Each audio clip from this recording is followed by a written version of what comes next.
agreement. You are seeing my hand. Do you understand? There's possibility for what? Agreement. But when there is no overlap, then there's possibility that there will be no agreement. And if there must be agreement, it means that you have to negotiate further. Do you understand? For you to reach that agreement. So ZOPA is the range or area where the interests of the negotiating parties overlap or meet. Right. So let's look at some components of this ZOPA. Reservation price. Reservation price. For instance, now you are discussing there's a price you want to. That is, maybe somebody say 10,000, but you are also putting in your mind that, well, if they can come down to 8,000, I'll pay. Okay, the other person too is targeting that if you can only give him 8,000, he can say. You understand? So in this case, what you are happening here is an overlap. That's what called ZOPA. That's a point, a zone of possible agreement. But sometimes it may not really be that 8,000 in mind, but maybe you come close to what the person wants. Maybe let's say 7,500. The person may want 8,000, but there is that 7,500. It still means that the person is still within the range of possible agreement. Do you understand the range? So the person can still accept. Do you understand? So that's what we're talking about here. So reservation of price. So you have that in your mind. So each party has a reservation price, which is the least favorable point at which they will accept a deal. The ZOPA exists between these reservation prices. Do you understand? So once those reservation prices are, that is what you are saying, that I cannot go higher than this. And the seller is also saying that I cannot go lower than this. So but to both of you now, there's a range, a gap that you can see comfortably give without minding. Do you understand? And you can accept a deal. Do you understand? That's what we're talking about here. So overlapped. If there is no overlap between the parties' reservation prices, there is no ZOPA. There's no zone of possible agreement. It means that no agreement. And then we have that the meaning here is that an agreement cannot be reached without further negotiation or concession. So either you concede or you negotiate further. Do you understand? You go into a concession or you do what? You negotiate further. So that's what it means. So the importance of ZOPA is that it guides negotiation. Understanding the ZOPA helps negotiators identify potential solutions that can satisfy both parties. Focus. It allows negotiators to focus on areas where agreement is possible. Do you understand? Reducing time spent on proposals that fall outside the ZOPA. So that's what it means. So these two concepts, I hope you understand what we try to explain here, the BATNA and the ZOPA. So BATNA provides a fallback option that enhances a negotiator's position and confidence, while ZOPA identifies the range within which an agreement can be made. You understand? Within which an agreement can be made. Together, this concept helps negotiators strategically navigate discussion and aim for mutually beneficial outcomes. So I hope you are following and I hope you are understanding me. So let me see if you are following and you are understanding me.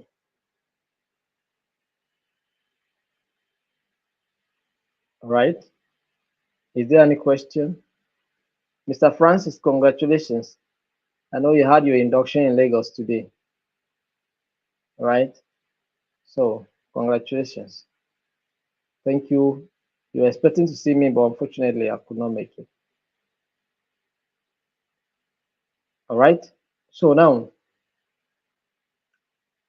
Okay, if we are saying you are understanding me, so it means that we can progress.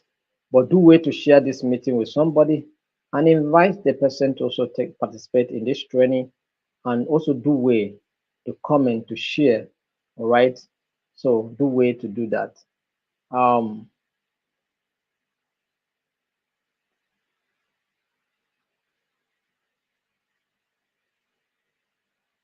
okay.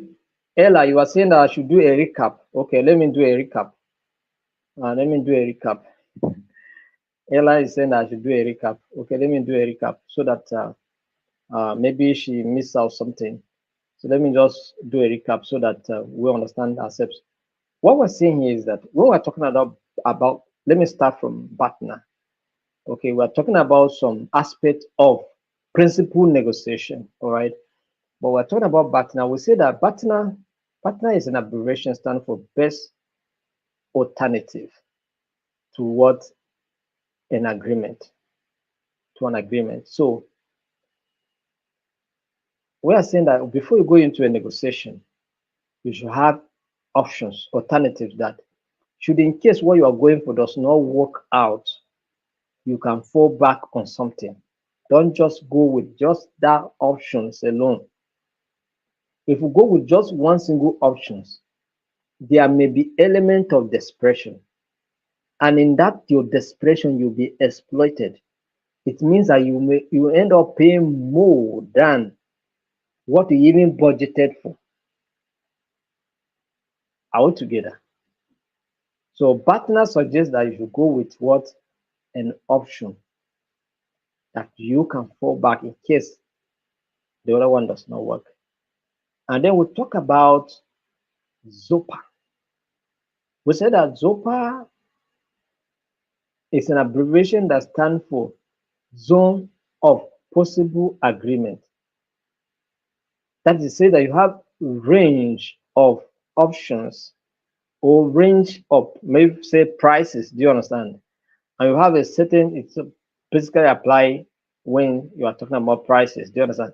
So you have range of prices that you can go or not go. Do you understand? That is, you have a baseline that you cannot cross, either up or down. So it's once you get to that baseline, it's a full stop. You're not going to move an inch. Moving an inch means that you are going beyond your budget. And if possibly, you can get it below, but not above. And what we're saying is that it's possible that since it's a range of price, maybe for instance, now somebody say some an item costs 10,000, but this person is willing that if we give him 7,500 to 8,000, he will say, and you too, you are also comfortable that possibly you can pay this in 7,000 to 8,000. Do you understand? So you see, you are within the range, both you and the seller. So what we say is that there's what we call an overlap. Do you understand? There's an overlap of interest or of the price reservation. So in that case, within those ranges, you two are willing to buy, the seller too is willing to say. Do you understand? And then there's possibility for agreement. That's what we're talking about here under ZOPA. So I hope you understood now, Ella. That's it. So, but let's take the last option, the last part of today's training, and we are going to look at negotiation strategies and tactics.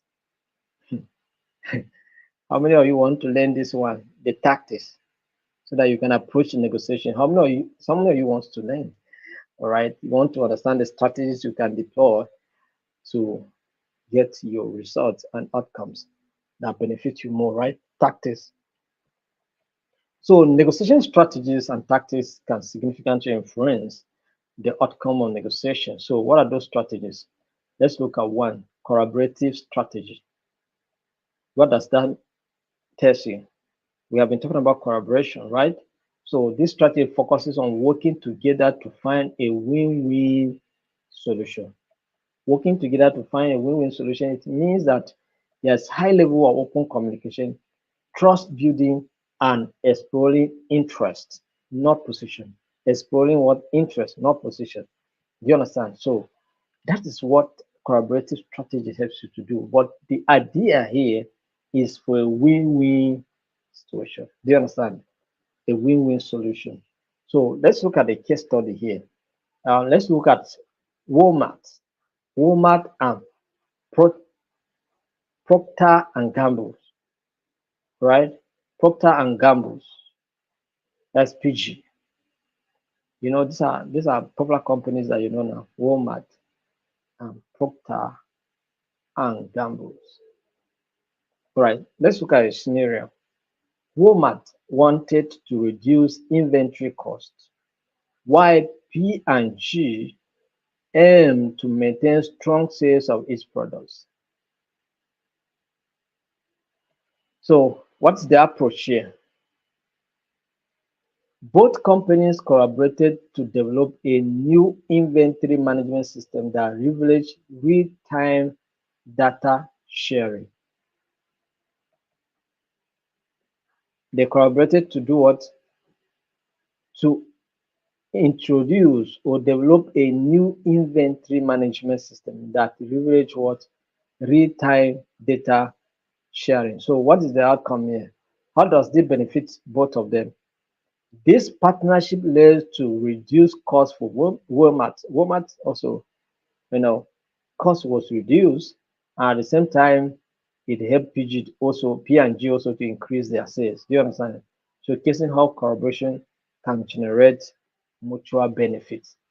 That's what it means. So let's look at number two strategy, which is competitive strategy.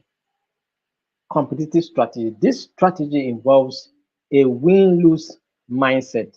A win-lose what? Mindset. As you're going into a negotiation, either I win or I lose. The other person too is coming into that negotiation table.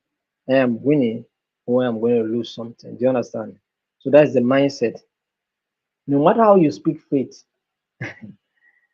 no matter how you speak faith, so for those of you that do faith work now, or let me say for those of us that do faith work, because I am also a person of faith. Do you understand?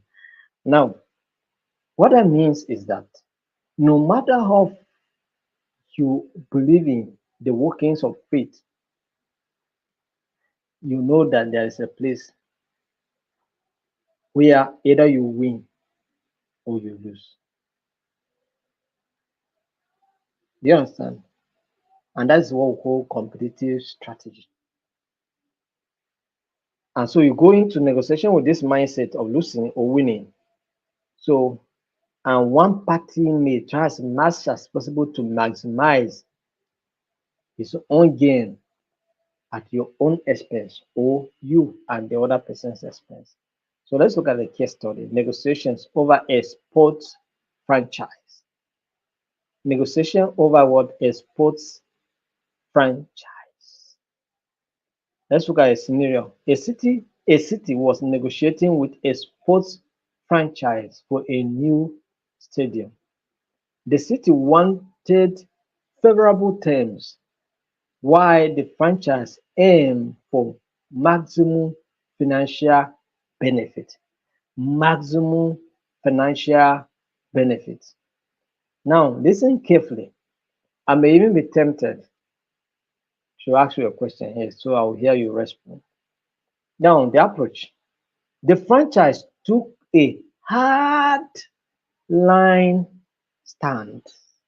That is, the franchise took a hard line stance, demanding significant public funding and concessions. Demanding what? Significant public funding and concessions. Outcome. The city ultimately agreed to some terms, but at a higher cost than initially planned. The competitive approach led to tension and public backlash, impacting future negotiations. Now, what's happened here is a kind of the city trying to do something without any other alternative, no partner. Do you understand? So they were compelled to pay high. assuming they will having options, they will opt out. Do you understand? And then look for a value. But in this situation, that city had no option. So those people capitalize on that and then make them pay for it and make serious concessions and then also allocation of public funds. Do you understand me? Funding. So that's it. Principal negotiation is also a strategy. This strategy focuses on interest rather than position, promoting fair agreements based on an objective criteria. So let's look at case study. The case study we talk about one case study, and I don't know whether some of you may be conversant with this case, but it's uh, one of the celebrated outcomes of negotiations in the globe. Do you understand? We're talking about the Camp David Accords, the Camp David Accords of 1978. That is, this negotiation was done between over the conflict between Israel and Egypt. You understand? Israel and Egypt. Now, we told you that in principal negotiation, you are not looking at the demands, you are looking at the interest. Now, look at what happened here. Negotiation was done in such a way that Egypt was interested in their territorial boundary. Do you understand? What they wanted was to avoid the Israel encroachment in their land. Territorial limitations was what they want to achieve in that negotiation. Do you understand? Now, Israel also wants security. They wanted to be guaranteed that they are secured. And let me give you another example to demonstrate this fact that this agreement that was the interest of these two parties. Israel respects the territory of Egypt as we speak today. You understand? They respect their own territory. Egypt is concerned about the security of Israel because that was part of the agreement. Because it was very possible that the neighbor countries that are seem to be enemies of Israel can use Egypt too. So this was an opportunity for them to make sure that they get what they wanted. And if you look at what happened of recent during the former president of Iran, what happened when they released missiles to Israel, Egypt said they helped in intercepting those missiles.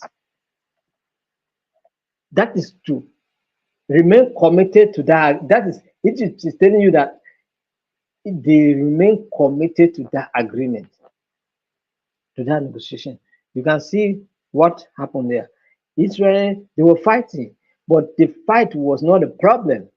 There were certain interests that were on ground, and Israel's interest was security. Egypt's interest was what? Territorial boundary. I get the point now. So we say in principle negotiation, you focus on interest rather than the demands or the positions. You understand? So scenario, negotiation between Egypt and Israel over peace terms, right? Approach. Mediators emphasize the underlying interests of both parties, that is security for Israel and territory for Egypt, rather than their entrenched positions in the fight. So outcome, the negotiation resulted in a historic peace agreement demonstrating the effectiveness of focusing on mutual interest. I get a point now. So now, anchoring. Anchoring also is a strategy. And how do you anchor? For those of you that uh, uh, see how they anchor ships in the sea, You see, they put either a metal and then they anchor the ship, they tie it there, do you understand? So it remains there. So even if the waves come and panther, it will still remain because it's being anchored. Do you understand? Now we have what we call anchoring. Anchoring. That is on the basis that you are basing negotiation on something.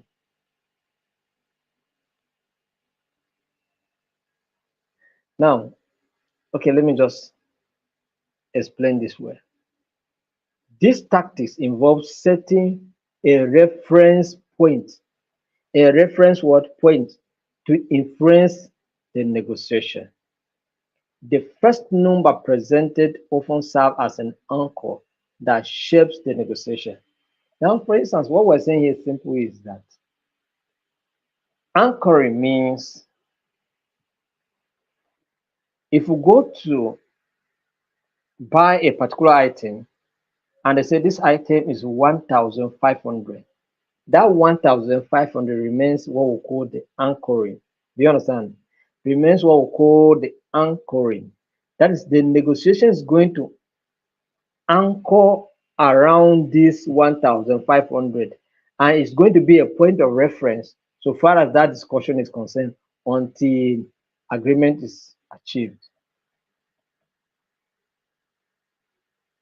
I cite an example of a lady that wanted to buy Pomo this evening, right? She insisted, she was just roving around because the guy told her 2,500. She gave 1,500. And they kept discussing until I bought my own and left. Do you understand? I didn't even know how they concluded it. But she too was going to remain in that place. The guy too remained 2,500 because the guy wanted her to shift so that he took and shift. But so far as she refused to shift, the guy too maintain her ground, maintain his ground. Do you understand? So assuming she say maybe I'll give 1,700, the guy would have said, okay, give me 2,000. That's the last I would say. You understand? So this kind of a thing. So, but I want to tell you that the 2,500 the guy called remain the anchoring in this case. It's a reference point. So any first figure or amount or whatever that you have called remain the anchoring. And that's why our Igbo brothers, they sabi this one. If you go to buy something in their shop, they put a higher price so that no matter how you negotiate, reach, they will still win something. Do you understand? That's what it means. So, anchoring. So, case study, salary negotiations. Scenario: a candidate seeks a job offer and states a desired salary significantly higher than the market average. Do you understand? Work for a particular job, federal inland revenue say your salary for month is as a starter it should be 1 million, and then they feel that as a starter 1 million that is too much. But what we can do is that, and then we begin to negotiate. But that 1 million you call remains the anchoring. Do you understand? Once you mention the first figure you mention remains the anchoring.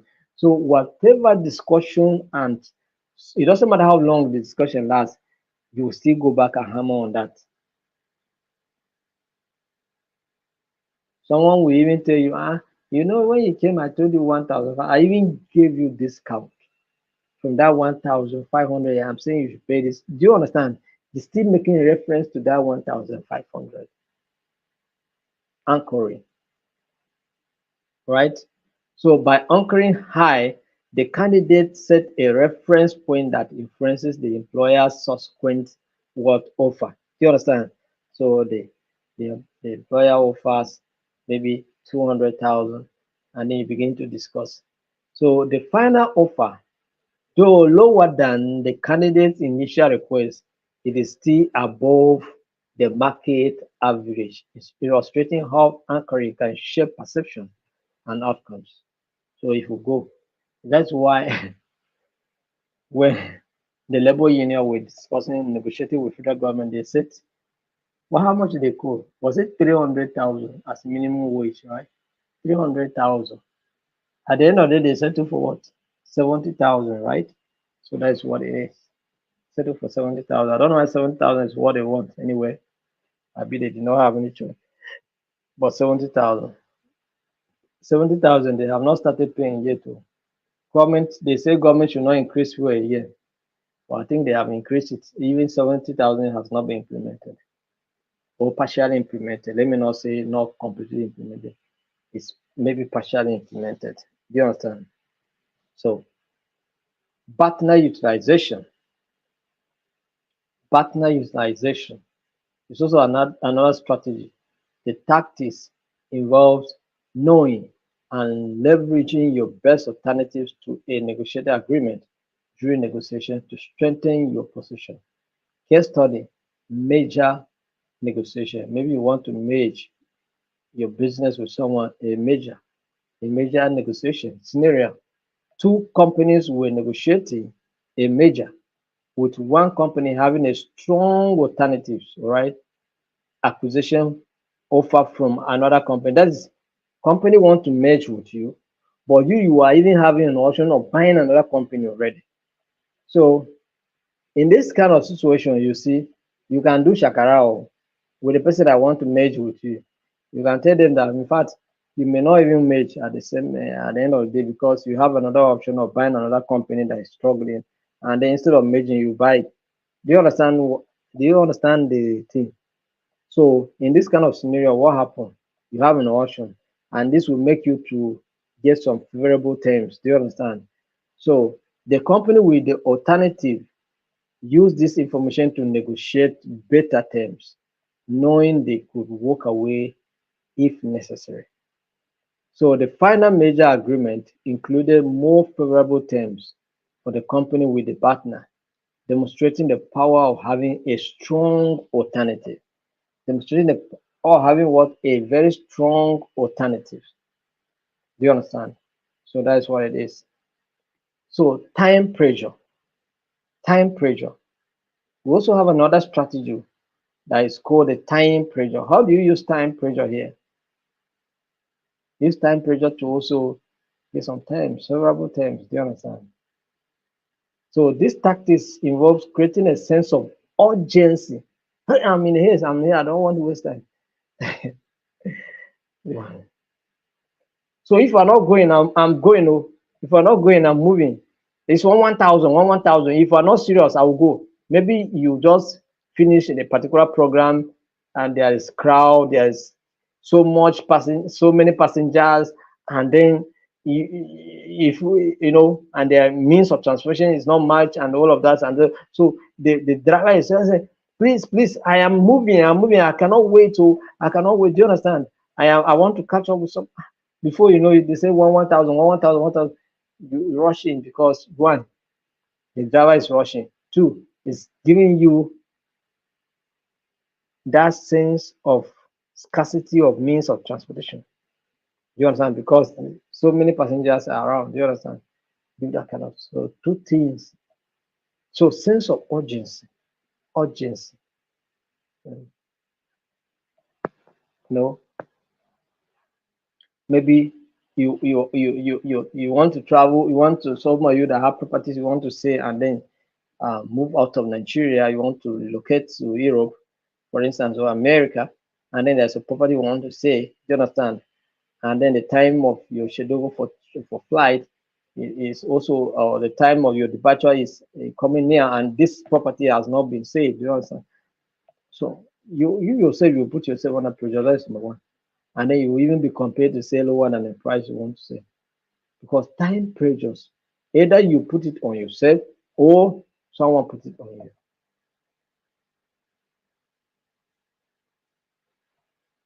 So a buyer was interested in purchasing a property, but the seller had multiple interested buyers or parties. Do you understand? This is another angle. So if you want to buy now, no, because if I am telling you the truth, if you go back tomorrow, you come here, you will not see this property again. You know,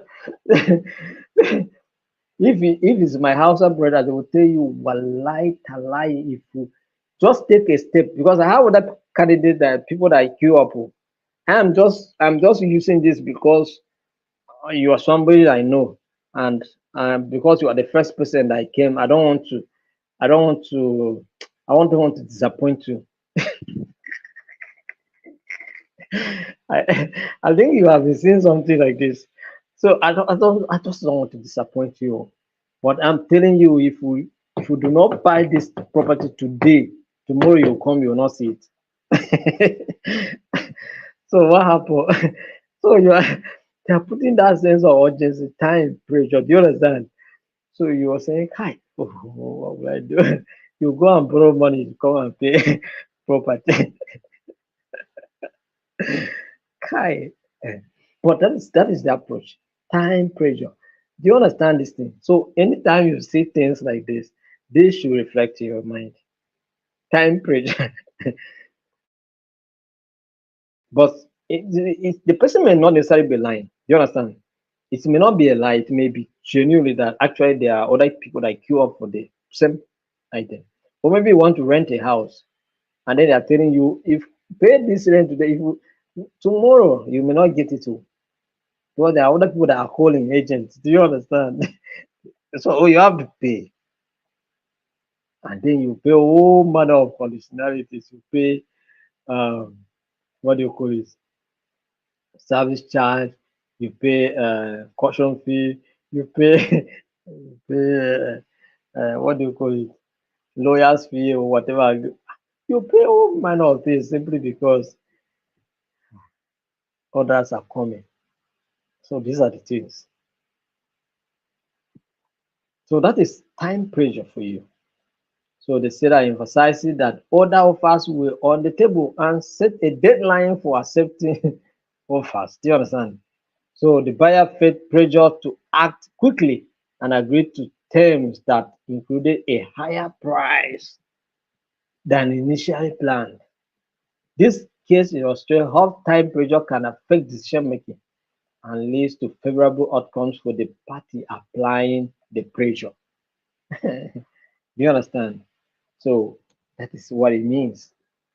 Let's look at concession. Concession, this strategy involves making concessions to build goodwill and encourage reciprocal or reciprocation from the other party. Right? It can foster a cooperative atmosphere. All right. So this is what it means. So concession, that is, let's look at the union contract negotiation, like the labor union or WASU union or whatever.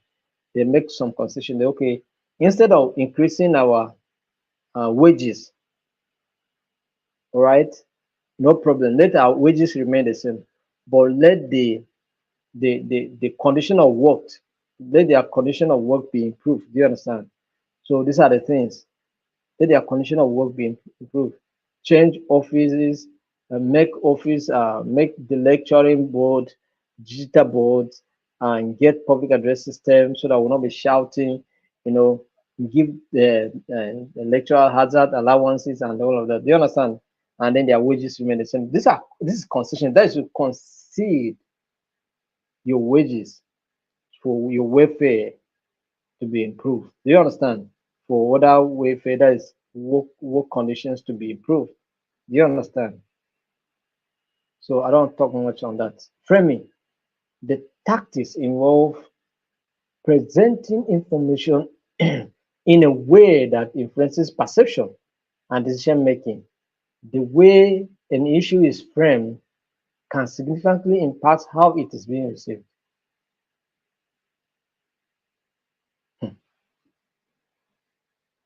Okay, you see the flooding that took place in Borno. That's a devastating situation, right? Now we all know that it's devastating, but there is a way someone will frame that thing that it will appear to you as if there's no human being left in Meduguri again. They will frame it to appear as if no animal survived that flooding again. That is, they will make it to appear in such a way that, as if you see the way Al Jazeera used to report the conflict between Palestine and Israel. That's what I'm talking about here. As Argentina will frame story to appear as if no Palestinian is remaining, or they are even seeing food to eat. You understand? So that more aid will come, go the Palestinian way. So that it create this kind of empathy, sympathy. That is the present issue in such a way that it will attract sympathy. Do you understand? Framing. Very, very serious. Framing. I don't want to talk the other one. If I talk the other one, some of you may not be happy because I have some people here that are working in those areas, so I don't want to talk it. But this kind of dangerous framing, do you understand? But what we are saying here is that you can frame something in such a way that it's possible that it cannot be negatively attributed. You understand? But it can benefit. So the last one we are going to look at is silence and listening strategy. Silence and listening. Have you ever deployed silence and listening strategy? Somebody is hoping that you will say something and then you keep quiet.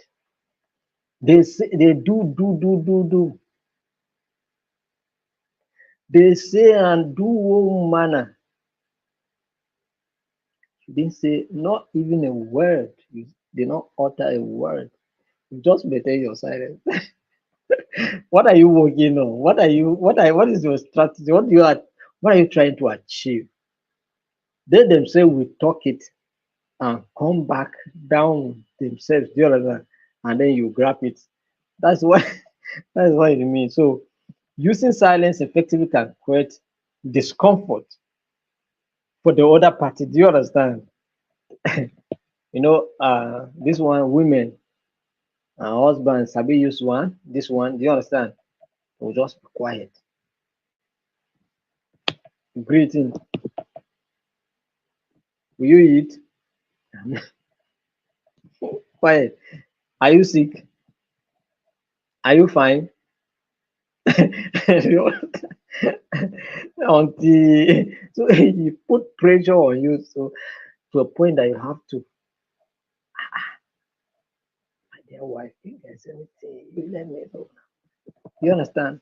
Begin to calm down, begin to talk sweetly, so that by the time you hear those sweet words, now if you want to even aid your opinion or aid your pain, they will still tolerate it. But when it was hot, when it was hot, assuming you say something, it will scatter. Do you understand? But now that they are calm down, you have put pressure. That is your silence. Have put pressure on the person that will come back and begin to talk softly with you. You understand? So that's what it means. So sometimes there are some issues that may make you to keep quiet. Somebody is wondering, what is this one? Where is this man? Do you understand? They don't know what you have. They don't know what's running in your mind. Do you understand? So this thing can pressure people to come. Some will come back and beg you, just forget. That thing that happened to me. It wasn't my intention to do that. It was those guys that were pushing me. I am very sorry. Because they don't know what you are planning. They don't know what is in your mind. Do you understand? So start the business acquisition negotiations. A company was negotiating the acquisition of a small firm. And then what is the approach here? After presenting an initial offer, the negotiator remained silent. The negotiator remained was silent, allowing the other party to respond. So the smaller firm, feeling the pressure of silence, reviewed their minimum acceptable price and made concession that improved the deal for the acquiring the company. So that's how it works. You can keep quiet. You understand? Sometimes you go to buy something, they will tell you 250,000. You did not even you did not scream. You did not even say anything. They themselves will say, but if you pay so amount, what is it? As they told you the price, you keep quiet. And then they look you. They say, sir, you are not saying anything. You still maintain your quietness. So, well, If you're willing to buy, we'll do something for you. You still maintain your quietness. Do you understand? Silence.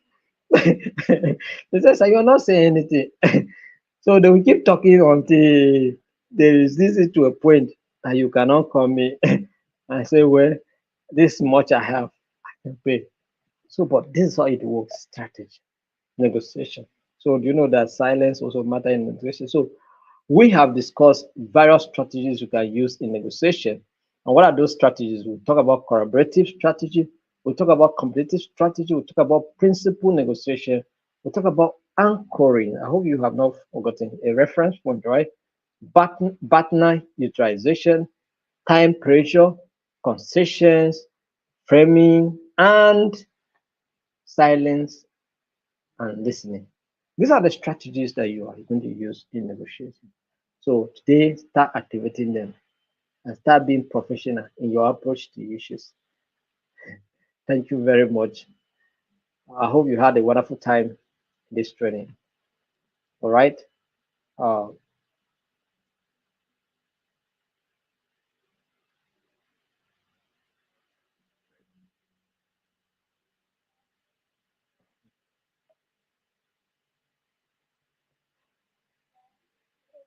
all right. I'm trying to just look at some of the comments here. So Alabi Salihu is saying that I think our NLC ESCOs need this training to always get their way in negotiation with the government. Actually, some of them don't have idea of all these things that we're talking about here. They just go into it. Do you understand? Because of position, just go into it, and then uh, they ramble into it, and then it goes like that without knowledge of how these things work. But that's what it means. So, thank you very much. I may not be able to take a lot of, I will not be able to go through so many comments and then take your questions as case may be, but because I have another meeting that is starting by 8. So let me go and attend to that meeting. We'll meet tomorrow, 7:30, same time, for another edition of the training. Thank you very much and have a wonderful night rest. Bye bye. I will give the manual. I'll give the manual. I'll work on the manual. I'll just arrange it tonight and release it. Please, thank you very much for your understanding. I will release tonight. Thank you.